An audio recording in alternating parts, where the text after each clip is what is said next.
자, 오늘 하나 만들어줬어요. 얘기한 것처럼 이 오브젝트 창을 이, 오브젝트가 아니고 이 타원 도구를 이용해서 만들어줬습니다. 하나의 원을 가지고 모양 레이어가 1이라는 걸 코맨드 C, 컨트롤 C, 컨트롤 V 해서 세 개를 만들어줬습니다. 드래그를 해보면 2번, 3번 다른 게 보이죠? 색깔을 바꿔볼까요? 2번은 3번은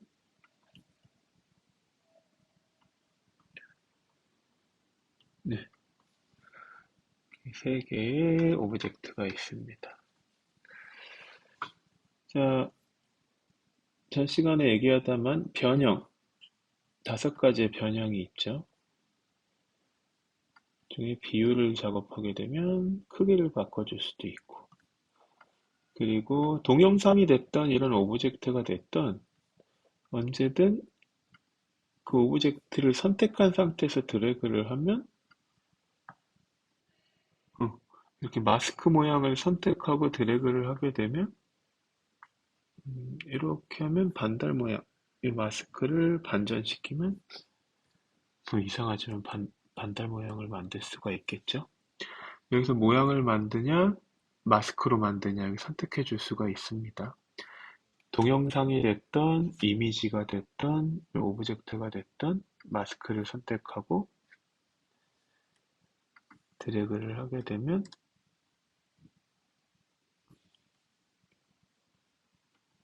이렇게 마스크 형태를 만들어 줄 수가 있겠죠. 자, 요거는 어떤 모양이든 간에 선택을 하고 모양 도구로 만들지 마스크로 만들지를 선택해 줄 수가 있고 도구로 이 모양을 만들게 되면 그 이후로 어떤 식이든 간에 편집을 해줄 수가 있습니다. 색깔에서부터 외곽선 모든 부분에 대해서. 그렇죠? 자, 이렇게 오브젝트가 3개가 있는데 이번엔 어레인지에 대해서 한번 봅시다. 정렬, 어레인지. 이게 그래서 영어로 하길 바랬는데 정렬창이 없다. 그럼 여기서 창에 모든 창은 다 여기에 있습니다. 어, 어레인지가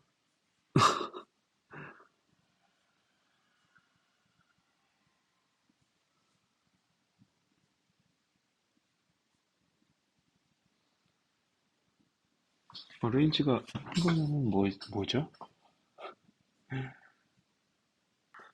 여러분들이 가능하면 영어로 다시 설치를 했으면 좋겠는 게 이거 찾는데 엄청 오래 걸렸네요. 맞춤.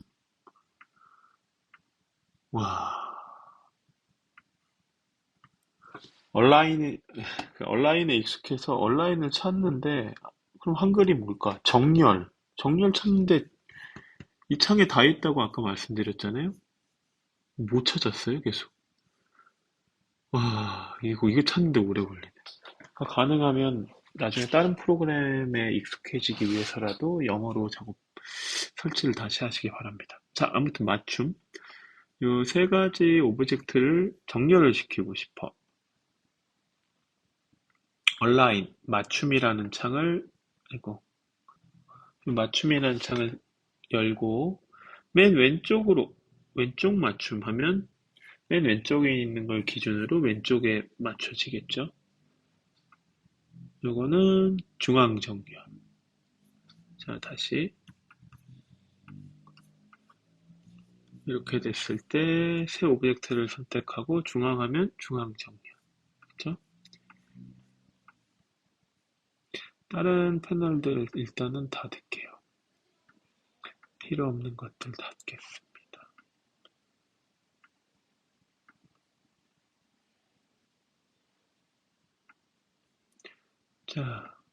자, 이 맞춤에는 선택한 것과 컴포지션 따로 있어요. 예를 들면 세 개를 선택하면 이 컴포지션 기준으로 하면 이 컴포지션 창 기준으로 해서 가운데 맞춰지겠죠.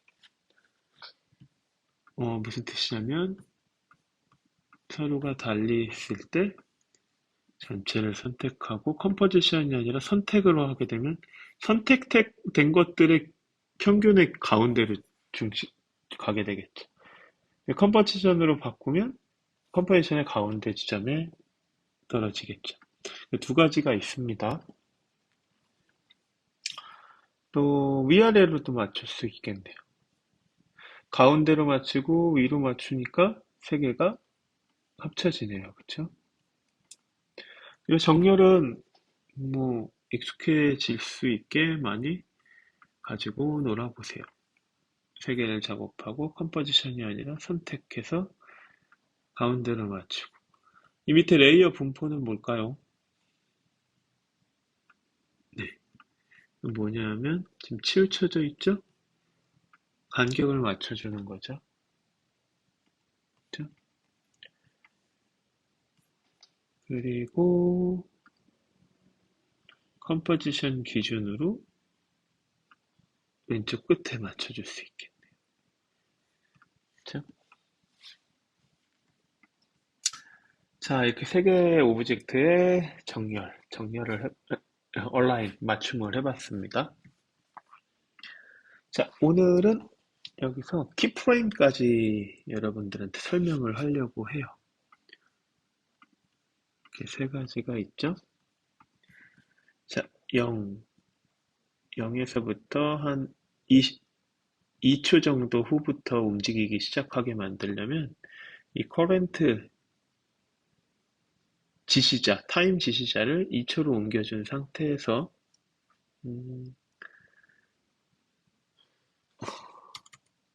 아이고. 컨텐트 말고 변형 부분을 봅시다. 변형 부분의 기준점, 앵커 포인트, 위치는 영어로 뭘까요? 이것 또한 영어로 다시 설치해야 되는 이유 중에 하나예요. 포지션이죠, 포지션.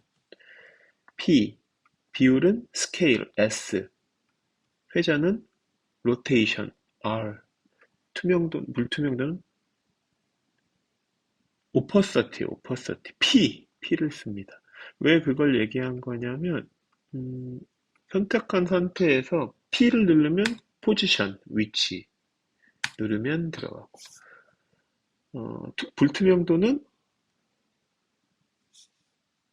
T, transparency 해서 T, 크기는 스케일, S, 이렇게 단축키로 해서 원하는 부분만 키프레임을 열어줄 수가 있습니다.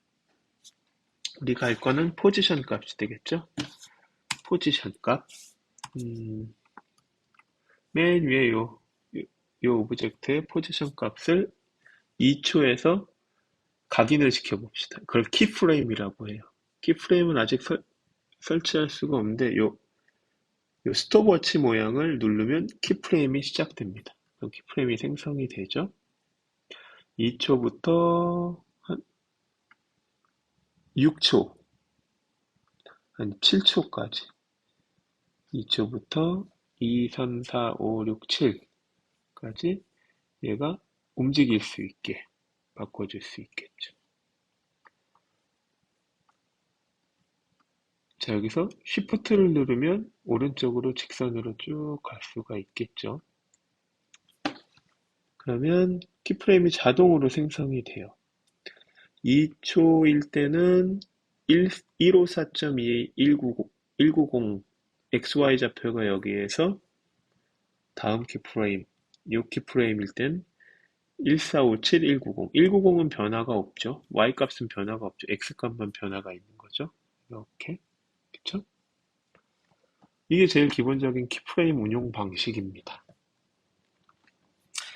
자, 다시 스톱 배치를 누르면 다 없어지겠죠.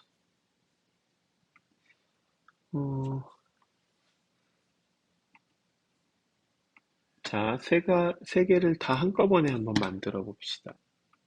다 만져봅시다.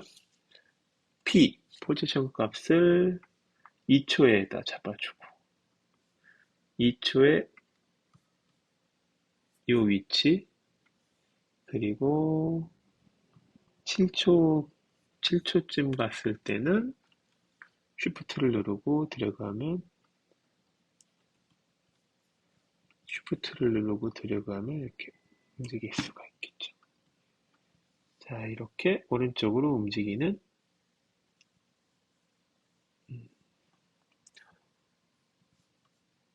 영상을 만들 수가 있겠죠. 플레이를 눌러볼게요.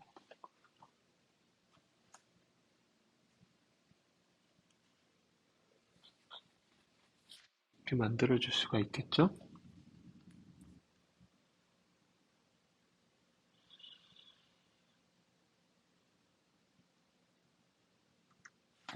자, 여기서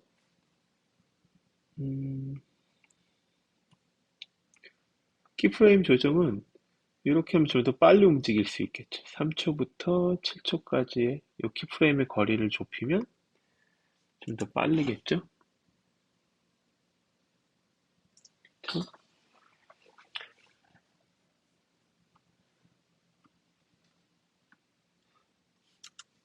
자, 이 형태는 이 점의 개수를 보면 알겠죠. 점의 개수를 보면 이걸 더 가까이 좁혀놓으면 어떻게 될까요? 점이 개수가 줄겠죠. 좀 빨라지겠지? 이 거리를 넓히면 점의 개수가 많아지겠죠. 즉 이렇게 되면 아주 느리게 움직이게 되겠죠.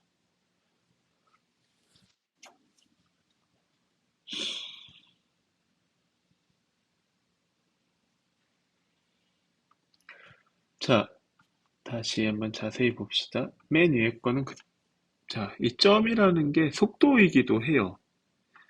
지금 점의 간격이 일정하죠? 그쵸?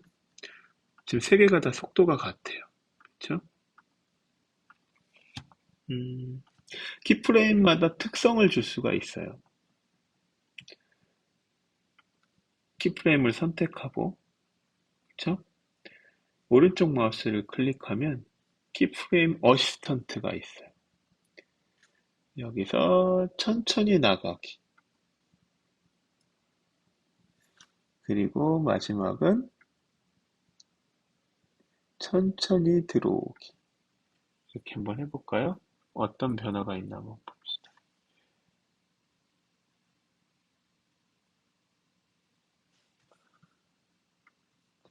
잠시만요.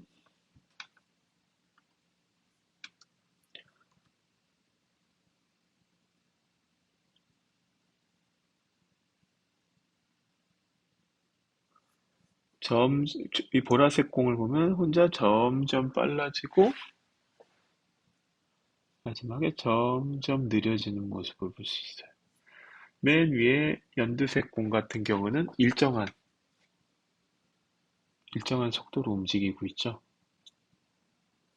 자, 그럼 마지막 걸 한번 봅시다. 요거는 그냥 따라만 해보세요. 자, 요 그래프를 열 수가 있어요. 이 속도 그래프를 보면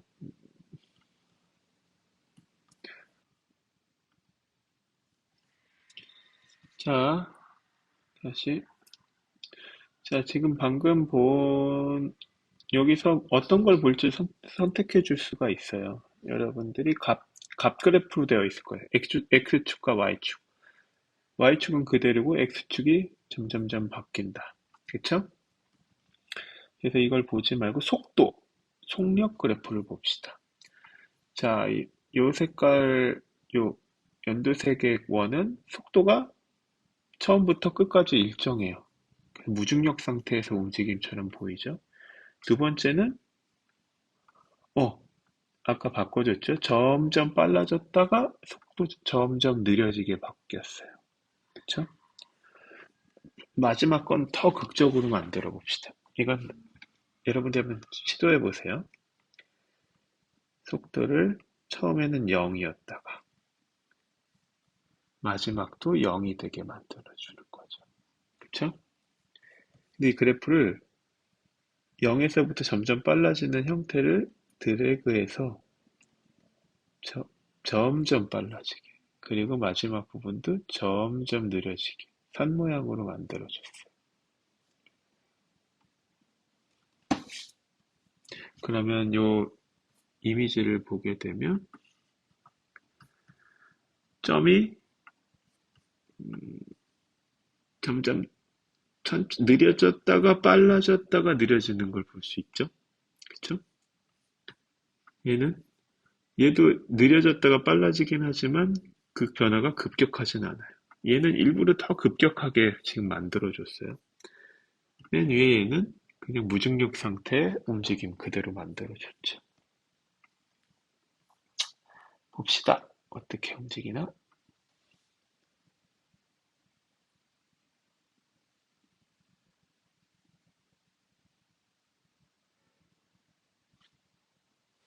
어떤 게 제일 자연스럽나요?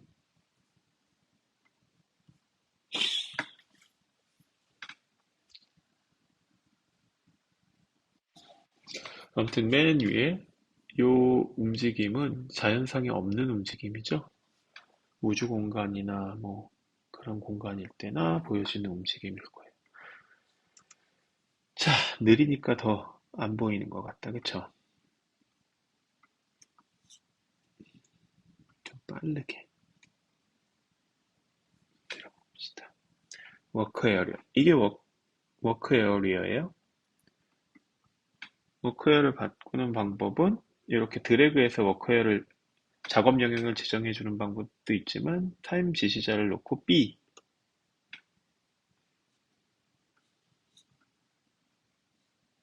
여기다 놓고 B나 N을 누르면 스타트점 N, 엔드점 워크 에어리를 이렇게 B와 N 단축키로 작업해 줄 수가 있어요.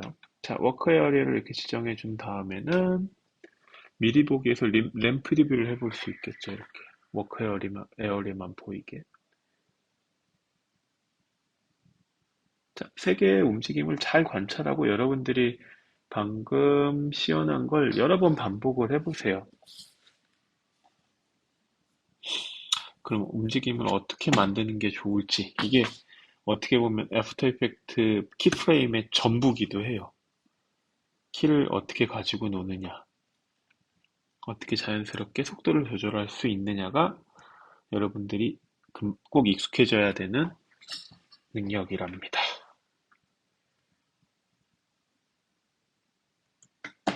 자, 오늘 크게 어떤 오브젝트를 만들고 그거에 대해서 키프레임을, 포지션이긴 하지만 키프레임을 설정하는 방법.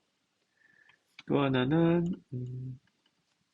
파일을 불러올 때 시퀀스로 갖고 올지 아니면 그냥 파일로 갖고 올지 정하는 거. 여러분들이 이렇게 시퀀스로 가져와도 돼요. 시퀀스로 가져와도 되는데 시퀀스를 갖고 오게 되면 여러분들이 입맛에 맞게 한 프레임 한 프레임을 지정해 줄 수는 없어요.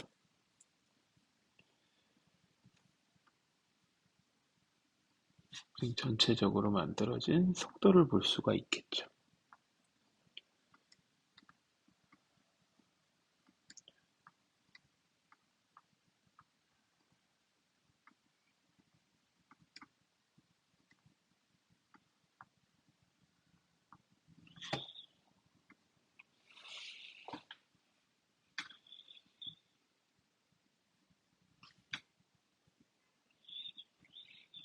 자, 이렇게 시퀀스로 갖고 오는 방법. 또 뭐 했어요?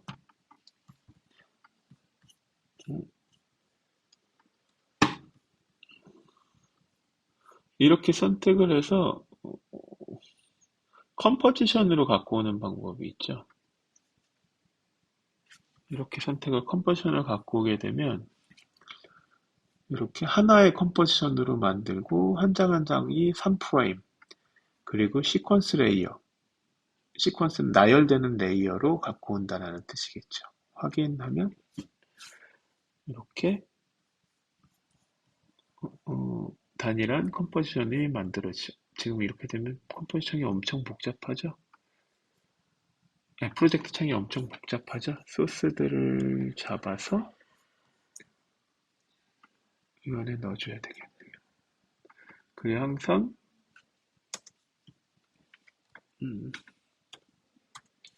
이름을 잡아주세요. 그리고 이것도 컴포지션 설정으로 들어가서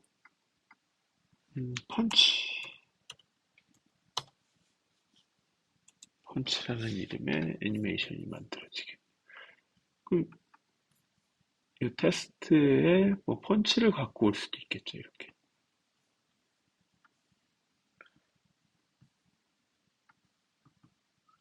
너무 이상하려나?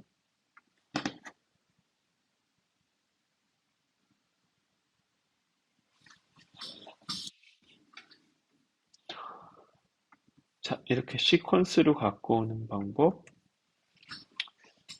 다음 시간에는 시퀀스로 갖고 오는 방법이 있고, 한 장 한 장 후테이지로 갖고 오는 방법이 있고, 여러분들이 오늘 배운 것들, 여러분들 각자의 소스를 가지고 한번 여러 번 시연을 해보시기 바랍니다.